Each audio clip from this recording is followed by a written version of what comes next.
I'm S.P. Monahan. I'm a playwright, and I wrote Radam Sad here at Here. And I'm Gracie Gardner. I'm also a playwright, and I wrote Pussy Sludge at Sanctuary at Here with Less Than Rent.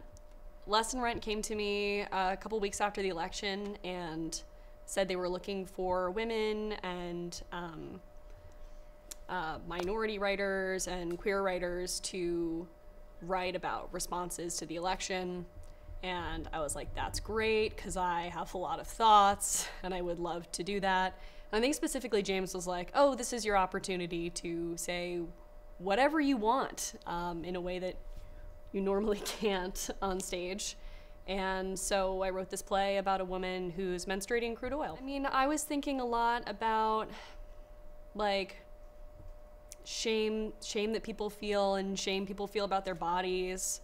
Like, I grew up going to Sunday school, and like the first story you learn in Sunday school is to be ashamed of your body. And everything that a lot of these like sins that you learn about as a little kid, a lot of the weight falls on women and women's bodies and them sort of being born with shame and sin in disproportionate way. And for this play, I mean, it's a lot about how do you, like, people who don't necessarily feel any shame at all, but are told they should be feeling some shame, and how do you deal with that? And how do you confront that? May I fangirl briefly? Oh, over her? jeez. No. What I love so much about the play, and I've probably said this to you before, is that you take such like a charged, political commodity and political metaphor in this crude oil, and the play is just so deeply like personal. It's about such like an intimate reaction and response, and even though there are all these other characters who cycle through Pussy Sludge's life and experience in it, it is like there's no it's not like a big giant zoom out of like the whole country and Iraq and like all these other things sort of thrown together. It is like the most precisely, beautifully personal and like deeply reassuring play about self-love and self-acceptance, and articulated in a way with such clarity that I have never seen before. I wrote a play called The Persecution and Assassination of Hillary Rodham Clinton, as performed by the inmates of the Asylum of Charenton under the direction of the Marquis de Sade, or Radam Sad, which is a nod to a really amazing play called Marat Sade from the 1960s. I had a sort of similar experience where James Presson, the co-artistic director of Less Than Rent, approached me shortly after the election and said that Less Than Rent was going to be participating in this theatrical series of plays, as Gracie said, supporting female, queer, and minority voices. I just had this like absolutely bizarre idea about Marat Sade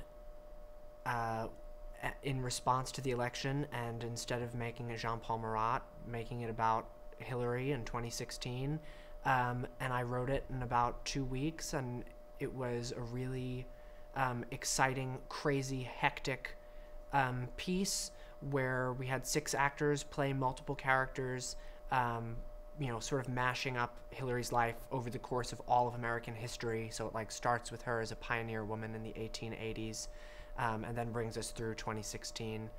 And we had a wonderful cast, and I thought it was just such an amazing opportunity to get to do that in this theater in such a crucial moment for us politically and sort of artistically as a community here, because it felt, and it still continues to feel like the events of 2016 were a referendum on us and on our city and on our voices, and I think it was beautiful of the folks behind Sanctuary to put this together, and I felt very, very privileged and honored that I was able to be a part of it.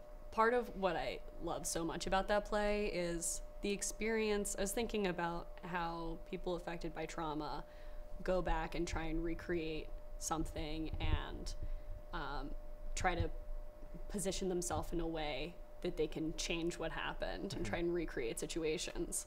And how this play, how so many people I'm personally surrounded by go back and think about what we did wrong, what happened, and it's you're like your play, it's sadism, it's Yeah. and you deal with that so gorgeously. Less Than Rent told me I could write a play that allowed me to express my anger.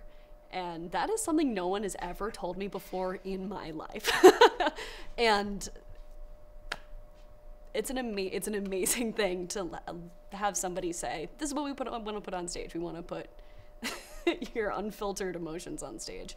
And it really and being forced to do that in a short period of time and being allowed to be as angry as I wanted to be was just the greatest gift. What I love about the company is that Less Than Rent is so full of energy, and translating, that anger and that sort of raw emotional power into something really energetic and frenetic. I think that now in their mission statement, they describe some of the work as being caffeinated, which I think is like a really terrific, as well as, immediately understandable adjective for some of the theater that they make.